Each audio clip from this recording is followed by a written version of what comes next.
ધર્મ સાર થયે. ભગવાન જે જીવ જેવો હોય એ રીતે એનું સારથીપણું કરે,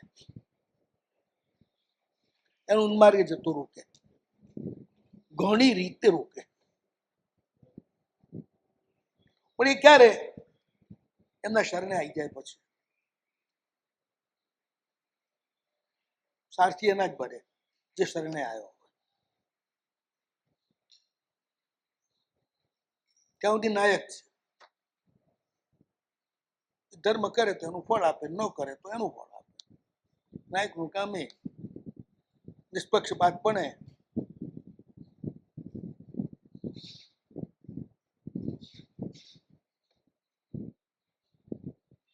આવે છે ને નાનકજીનો દુહો, રામ ઝરોખા बैठ के सबका मुजरा लेत, जैसी जिसकी चाकरी तैसा उसको देत. જેવી જેની ચાકરી હોય ને આપે. ફરી પાછું રામ ઝરોખે बैठ के, ઝરોખો છે એટલે ઉપર હાથ ને મચલે, सबका मुजरा लेत, जैसी जिसकी चाकरी तैसा उसको देत.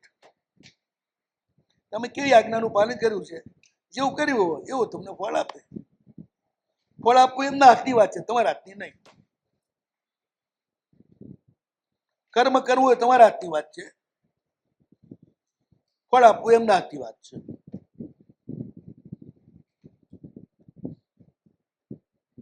ધર્મ સારથે ધર્મ વર ચાતુરંત ચક્રવર્તીને. ચક્રવર્તી એની સીમાના બધા જ દેવો, પશુઓ, વનસ્પતિઓ, નદીઓ, પહાડો, ગુફાઓ અને મનુષ્યો, આ બધાનો માલિક છે. તો ચક્રવર્તી કહેવાય. માત્ર મનુષ્યો ઉપર એની સત્તા ચાલતી હોય તો ચક્રવર્તી ના કહેવાય.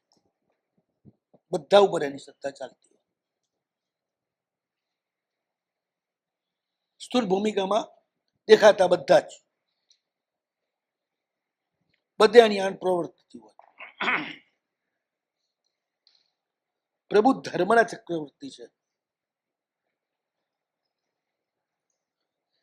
એટલે સટકાયના માલિક છે. વિશ્વમાં બીજું કોણ છે? અસ્થિકાય. ષડદ્રવ્ય સ્વામી છે.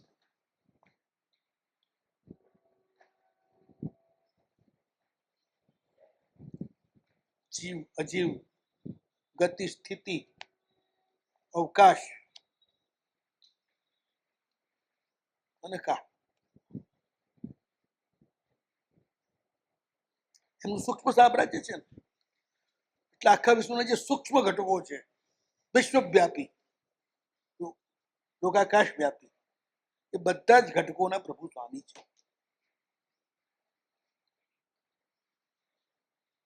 એ બધા જ ઘટકો પ્રભુની આજ્ઞા જે છે એની બહાર નથી, પ્રભુના શાસનની બહાર નથી. બધા એમને અનુકૂળ થઈને વર્તે છે. એમની આજ્ઞા પાળે એને પણ અનુકૂળ થઈને વર્તે છે. આજ્ઞા ન પાળે એને પૂરેપૂરા પ્રતિકૂળ થઈને વર્તે. એ જેમનું આજ્ઞાનું શાસન. એમણે કશું જ કરવાનું નથી, બધું કમ્પ્યુટરાઇઝ છે. ત્યાં આગળ ઇલેક્ટ્રોનિક્સ દુનિયા છે ને એના કરતા સૂક્ષ્મ દુનિયા છે પ્રભુની. જેમ આજે બિન તારી બધું ચાલે છે ને, મોબાઈલ માટે ક્યાં તમારે કશું જ રાખવું પડે છે ધણી સુધી પહોંચવા માટે. અહીં બેઠા બેઠા માત્ર તરંગોથી જ તમે પહોંચો છો ને. પછી તરંગોની ઉપર પણ પ્રભુનું સામ્રાજ્ય છે, જેના પર આપણું નથી. આખું વિશ્વ તરંગમય જ છે, પણ એ તરંગો ઉપર નિયામક પ્રભુ છે.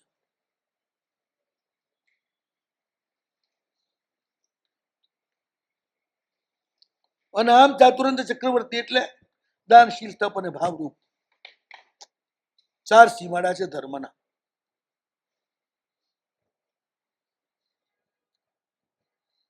ધર્મ એટલા માટે છે, કોઈ પણ જાતિ અપેક્ષા વિના આપવું. કારણ કે અત્યાર સુધી આપણને બધા અપેક્ષા વિના આપ્યું છે, પણ એ કોઈ શરત કરી નથી. હું તારી તરસ છીપાવીશ, બોલ તું મને શું આપીશ. હવાએ કોઈ શરત કરી નથી, હું તને ઓક્સિજન આપીશ, તું મને શું આપીશ. સૂર્યની કોઈ શરત નથી કે હું તને પ્રકાશ આપીશ, ઉર્જા આપીશ, તું મને શું આપીશ. પૃથ્વીએ કોઈ શરત નથી કરી, પ્રભુની કંટ્રોલમાં છે. એટલે આ બધાય તમને કોઈ પણ જાતના ભાડા વિના અને શરત વિના આપી રહ્યા છે. એ તમને મળેલી સ્વતંત્રતાનો ઉપયોગ કરી અને તમે આપો તો ધર્મ બને. પેલા પરતંત્ર છે એટલે કામ નિર્જરા છે, તમે સકામ નિર્જરા કરો. પ્રભુએ તમને જે આપ્યું છે એમાંથી જે આપી શકાય તે આપો. આપ્યું છે પ્રભુએ જ, એમાંથી જ તમારે આપવાનું છે. તવ તુભ્યમ સમર્પય, તારું જ તને હું આપું છું, મારું તો કઈ છે જ નહીં. પણ હું મારો જીવ એવો છે ને કે તારું લઈને ધણી થઈ જઉં છું, પછી આપવાનું મન નથી થતું.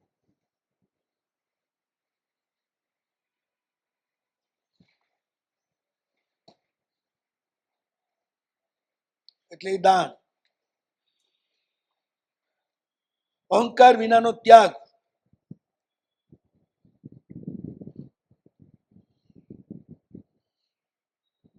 શીલ એટલે ત્યાગ, અહંકાર વિનાનો. આપ્ય મેં ત્યાગ કર્યો છે ભાવ વિનાનો, જે ત્યાગ છે એ ત્યાગ. માસ્કવણ કરો તો મેં કર્યું છે એમ નહીં કેવું, પ્રભુના પચકાણે કરાવ્યું છે. 1 મહિનો તાવ હોત ને ભૂખ્યો મરત ને તો માસ્ક પણ ના થાત. આ પચકાણ થયું એટલે થયું માસ્ક. પચકાણે માસ્કવણ કરાવ્યું અને એટલે એટલા કર્મો કપાવ્યા.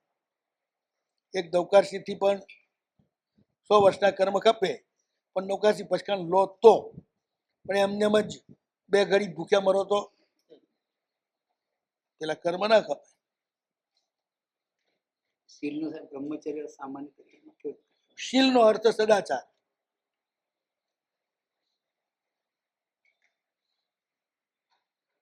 જે તમારા માટે કરવા લાયક નથી એ ન કરવું, એનું નામ શીલ.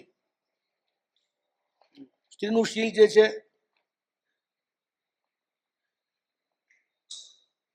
પતિ સિવાય કોઈને પણ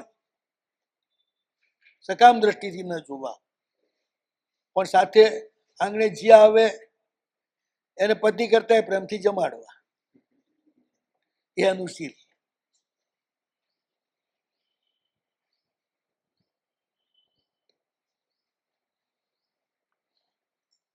શીલ એટલે તમારું સ્વકર્તવ્ય. નિર્ભાર.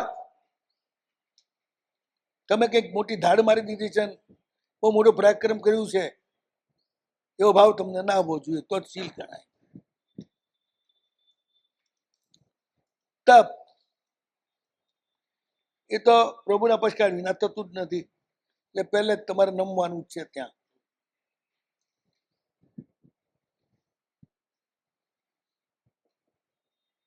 ને ભાવ ને બધા જ ધર્મોમાં પ્રભુની હાજરી છે. દાન પ્રભુની કૃપાથી દેવાનું, શીલ પ્રભુના અનુગ્રહથી પડાયું, પછકાણ એ પણ પસાઈથી થયું. બસ આ ત્રણેયમાં આવો ભાવ આવે એટલે ભાવયુક્ત ધર્મ થયો. ભાવ કંઈ જુદો નથી, સમજવા માટે એને જુદો કર્યો. બજારમાં ભાવ હોય ને એ માલથી જુદો હોય,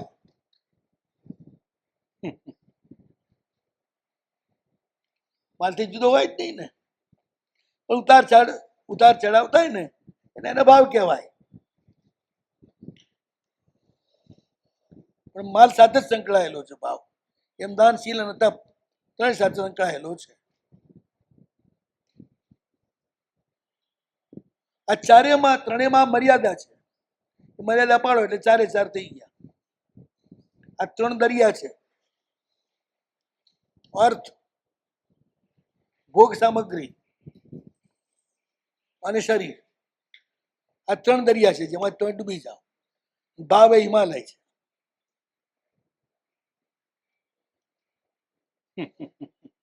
ત્રણ બાજુ સમુદ્ર અને એક બાજુ હિમાલય.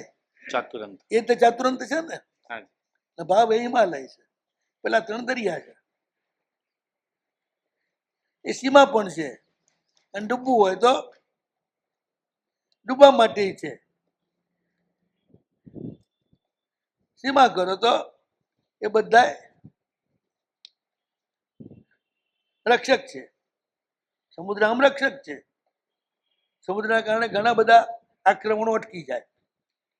ગમે તેમ કોઈ આક્રમણ ન કરી શકે.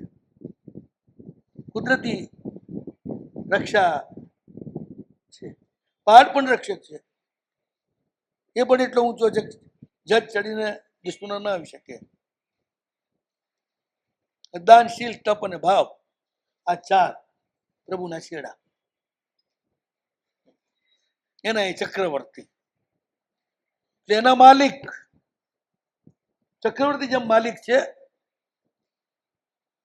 ચક્રવર્તી તો માત્ર બાહ્ય ભૌતિક પદાર્થોના માલિક છે. પ્રભુ સંપૂર્ણ દૃશ્ય અદૃશ્ય જગતના માલિક છે. સચર અચર બધાના માલિક છે.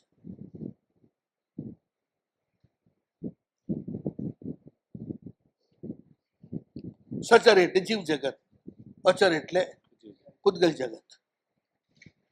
બંનેના માલિક. બધી વ્યવસ્થા એમની આજ્ઞા પ્રમાણે જ ચાલે. એમાં ગરબડ થાય તો મહામારીઓ, ધરતીકંપો, ભયંકર વર્ષા, અતિવર્ષા, અનાવૃષ્ટિ, આ બધી જે પ્રકૃતિની વિષમતા, બેલેન્સ તૂટી જવું, એ એના કારણે છે. ધર્મનો આધાર જીવ જગત છે.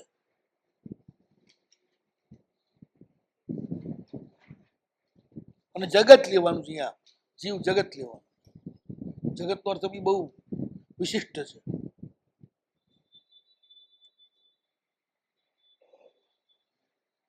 અને ધર્મ ના નિયામક પરમાત્મા. અને ધર્મ વર ચાતુરંત ચક્રવર્તી. દાનમાં 8 આપ્યા. અભય આપે, પછી દ્રષ્ટિ આપે, મુક્તિ આપે, માર્ગ આપે, બોધિ આપે, જીવ આપે, શરણ.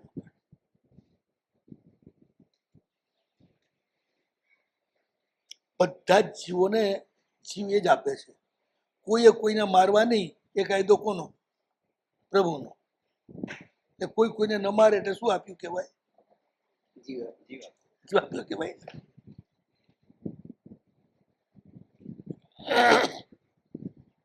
તો બહુ સીધું છે આમાં કઈ. જીવ જીવન એક જ.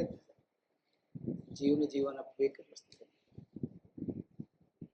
એ થોડું જુદું છે. એ પછી કરશું આપણે ચર્ચા, જે આવે ત્યાં. અત્યારે તો જીવદાય છે. આપણે જીવન આપે એટલું છે. વેકેન્દ્રિયાદી જીવોને જીવન આપે છે. જીવન ને બધી વાત પછી. અત્યારે જીવદાય જ વાત કરવાની. પ્રભુ આપણને જીવ બનાવે છે. અમારે જીવ આપણને ચાલતા કરે છે. આપણને પ્રાણ આપે છે.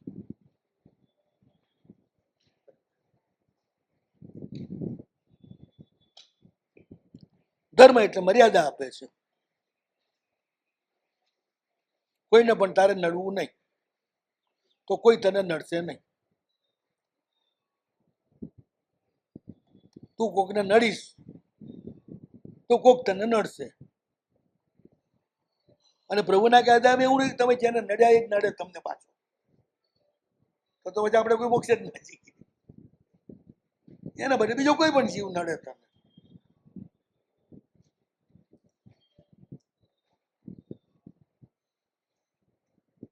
તમે જેને માર્યો એ જ તમને મારે એવું કઈ જરૂરી નથી.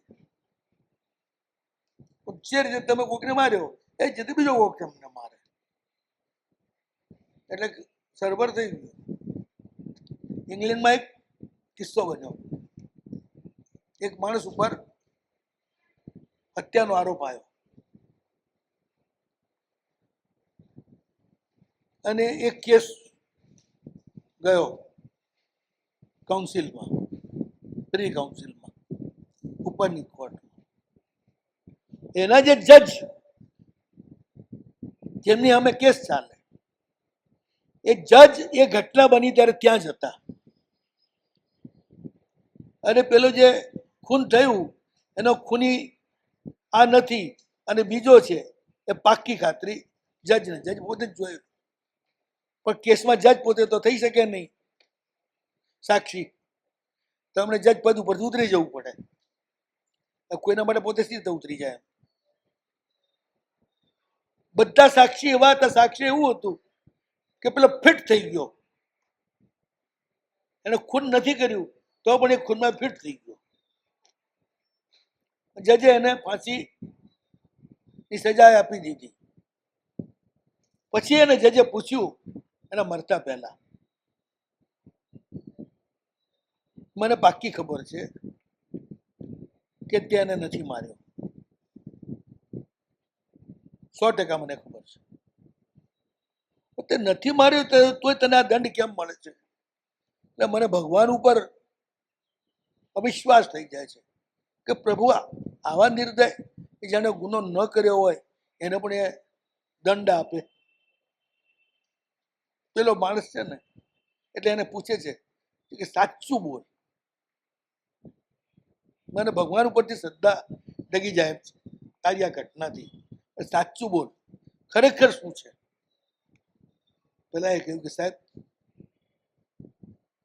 જે ચુકાદો છે બરોબર જ છે. કેમ? આ કેસમાં પેલા મેં નથી માર્યું, હકીકત છે. પણ તમે નજરે જોયું છે બી, હું બી જાણું છું. પણ તમે જજ છો એટલે મારી સાક્ષી આપી શકું નહીં. તો બીજા બધા સાક્ષી અને બધી એવી શૈલી બી કે એમાં હું પ્રૂફ થઈ જ જાઉં કે મેં જ ખૂન કર્યું છે. આ ખૂન મેં નથી કર્યું, પણ સાહેબ એક પહેલા ખૂન કર્યું હતું અને એમાં મારા બદલે બીજો બાપડો ચડી ગયો હતો ફાંસીના માચડે અને હું સાવ નિર્દોષ છટકી ગયો હતો. એટલે મને એમ લાગે છે કે ભગવાને થોડો દેર ન્યાય જ કર્યો છે. ભગવાનના રાજમાં દેર છે પણ અંધેર નથી. એટલે મને જે દંડ મળે છે ને, મેં જે ગુનો કર્યો છે એનો જ મળી રહ્યો છે સાહેબ. એટલે મને અફસોસ નથી અને તમે પણ ભગવાન ઉપર શ્રદ્ધા રાખજો. ભગવાન ઉપરથી શ્રદ્ધા ઉઠાવવાની જરૂર નથી.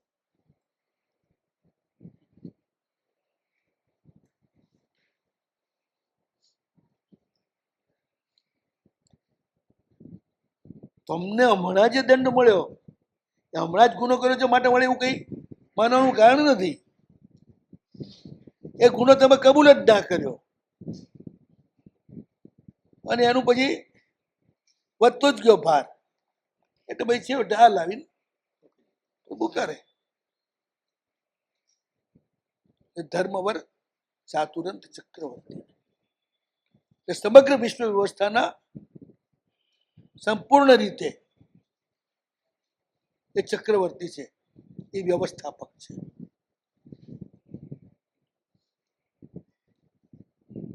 બસ.